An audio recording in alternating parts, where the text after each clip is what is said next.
Guys welcome back to my another new blog. তো আজকে আমি কল্যাণী থেকে চলে এসেছি আর এখন আমি আমার হেডফোনটা এসছে, আমি সেটা এখন খুলবো, আনবক্সিং করবো। তো ভাবলাম তোমাদের সাথে শেয়ার করি। আসলে আমার আগের হেডফোনটা যে হারিয়ে গেছে সেটা তোমরা জানো, তোমাদের আগের ব্লগে আমি শেয়ার করেছি তোমাদের সাথে। তো আমি একটা হেডফোন মানে অর্ডার করেছিলাম, তো এখন এটা দেখবো। আমি এটা দেখে নিই আর আমি তারপরে বের হবো হচ্ছে সল্ট লেকের দিকে যাবো। সল্ট লেকের দিকে আমার একটু কাজ আছে, একটা বাড়িতে যাওয়ার আছে। তো চলো কন্টিনিউ ব্লগটা দেখো, আশা করি তোমাদের। আমি এটা একটু খুলে দেখেছিলাম, তো তখনই আমার মনে পড়লো যে তোমাদের সাথে শেয়ার করি। আমি অ্যামাজন থেকে অর্ডার করেছিলাম হেডফোনটা, কারণ আমার খুব দরকার। আমার ট্রেনে যাতায়াত করার সময়ও আমি মানে এডিট করি, ব্লগ এডিট করি, তো আমার দরকার পড়ে। তো সেজন্য আমি বেশি লেট করিনি, তাড়াতাড়ি অর্ডার করে দিয়েছি। তো চলো খোলা যাক। আর এটা নতুনই কি হলো, ফুট করে দেখি মোবাইলটা বেজে উঠেছে। তো এই যে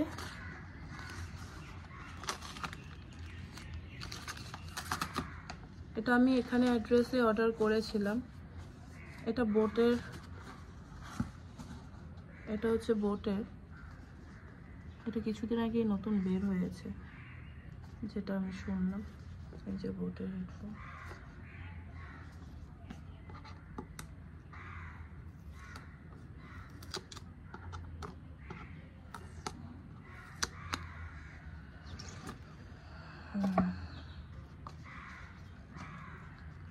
দেখতে পাচ্ছ খুব সুন্দর, কালারটা একটু আনকমন টাইপের।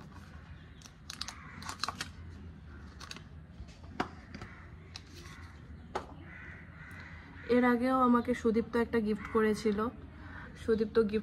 ওটাও বেশি দিন রাখতে পারিনি, ওটা চুরি হয়ে গেছিল, তারপরে আবার পাওয়া গেছিল, তারপরে ভাই ইউজ করতো, হারিয়ে ফেলেছে। তারপরে ভাই আমাকে একটা গিফট করেছিল ভাই ফোটার সময়, পুরীতে গেছিলাম তখন ভাই ফোটা দিয়েছিলাম। তো আমাকে ওটা ও আমার অ্যাড্রেসে অর্ডার করেছিল, আমার বাড়িতে এসেছিলো।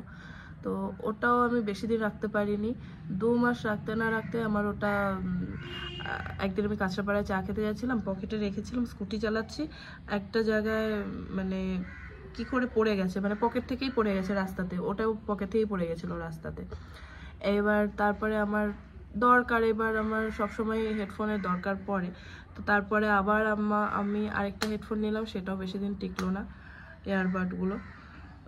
মানে এবার হচ্ছে এটা নিয়েছে, দেখি এটা কতদিন টেকাতে পারি।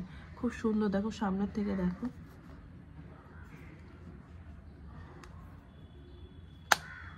এই যে, আর এটা আমি সাউন্ডটা শুনে আমি দেখবো যে কেমন।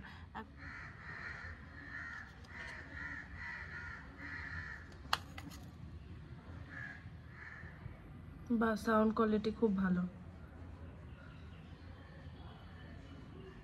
সাউন্ড কোয়ালিটি খুবই ভালো। আর এটা রিভিউ খুব ভালো ছিল, যার জন্য এটা দেখে অর্ডার করা হয়েছে। তো চলো আমি এখন বেরোবো, আর ব্লগটা কন্টিনিউ দেখো। আজকেও ভালো ঠান্ডা পড়ছে, তো আমার র্যাপিডো বুক করা হয়ে গেছে, আমি এখনই বেরোবো। তো চলো যাওয়া যাক। তো আমার র্যাপিডো চলে এসছে আর আমি এখন বের হয়ে পড়েছি। এখন যাচ্ছি হচ্ছে সল্ট লেকের দিকে। তো আমার নিউ টাউনে এদিকে রাস্তাগুলো খুব ভালো লাগে, খুব সুন্দর সাজানো গোছানো আর পরিষ্কার পরিচ্ছন্ন। তো আমার কাজ হয়ে যাওয়ার পর আমি একটু এসেছিলাম, মানি স্কোয়ারটা সামনেই ছিল, মানে নিউ টাউনে এদিকেই মানি স্কোয়ার, রাজারহাটের দিকে। তো আমি একটু মানি স্কোয়ার এখানে এসেছিলাম, একটু ঘুরে টুরে দেখে আমি চলে এসেছিলাম। আজকে কিছু কেনা হয়নি, নেক্সট ডে যখন যাব কিছু একটা কিনবো। একটা সানগ্লাস নেওয়ার ইচ্ছা আছে। তো এইখানে দেখতেই পাচ্ছ কি সুন্দরভাবে সাজানো, সামনে দেখো, যেহেতু ক্রিসমাস ছিল। তো আমি এখানে এসে বেশি লেট করিনি, কারণ কোনো কিছু দেখতে গেলে অনেকটা টাইম লাগবে। আর আমার যেহেতু 6:30 বেজে গিয়েছিলো, আমার জিমে যাওয়ার ছিল, তো আমি ওখানে একটু ঘুরে টুরে আমি চলে এসেছিলাম। অন্য আরেকদিন যাব কিছু একটা নিতে, তখনও তোমাদের সাথে শেয়ার করব যে কি নিলাম। তো এখানে দেখো কি সুন্দর সুন্দর শোপিস আছে। এর আগে আমি অ্যাক্রোপলিসে গেছি, বাট মানি স্কোয়ারে কখনো আসা হয়নি। সাউথ সিটিতে অনেকদিন ধরে যাব প্ল্যান করছি, খুব তাড়াতাড়ি যাব, একদিনকে ঘুরে আসব। তো কাজের ফাঁকে খুব একটা সময় হয় না কোথাও ঘুরতে যাওয়ার। তো এর মধ্যে প্ল্যান হয়েছিল যে কোথাও একটা ঘুরতে যাবো, বাট ঘোরা হচ্ছে না।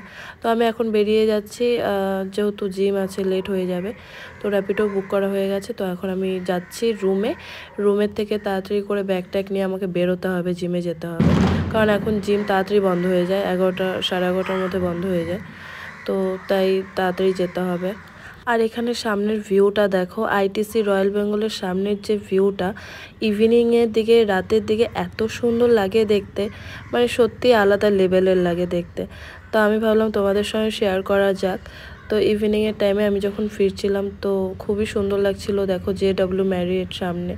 তো এখানে ভিউটা দিনের বেলাও ভালো লাগে, রাতের বেলা আরও বিভৎস সুন্দর লাগে।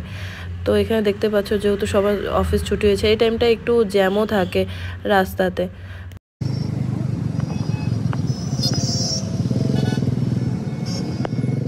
তো এখন আমি যাচ্ছি জিমে, আর জিমে যাওয়ার সময় দেখলাম যে কোনো একটা প্রোগ্রাম হচ্ছে, তো সেখানে জোজো বা কোনো একজন ভালো সিঙ্গার গান করছিল, সেখানে সবাই পারফরমেন্স দেখছিল দাঁড়িয়ে দাঁড়িয়ে।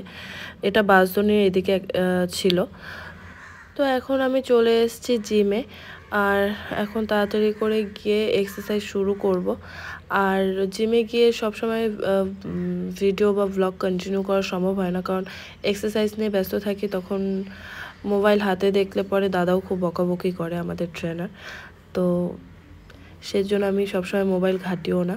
তো এখানে এক্সারসাইজ শেষ হওয়ার পর আমি ট্রেডমিলে চলে আসলাম, ইনক্লাইনে একটু 10 মিনিট হেঁটে নিলাম। তো চলো এখন বাড়ি যাওয়া যাক। আর এই ব্লগটা তোমাদের কেমন লাগলো অবশ্যই কমেন্ট করে জানিও, ভালো লাগলে একটা লাইক করে দিও, আর যারা চ্যানেলে নতুন আছে সাবস্ক্রাইব করে পাশে থেকো। তো আজকের ব্লগটা এইটুকুই, দেখা হচ্ছে তোমাদের সাথে নেক্সট ব্লগে, বাই বাই।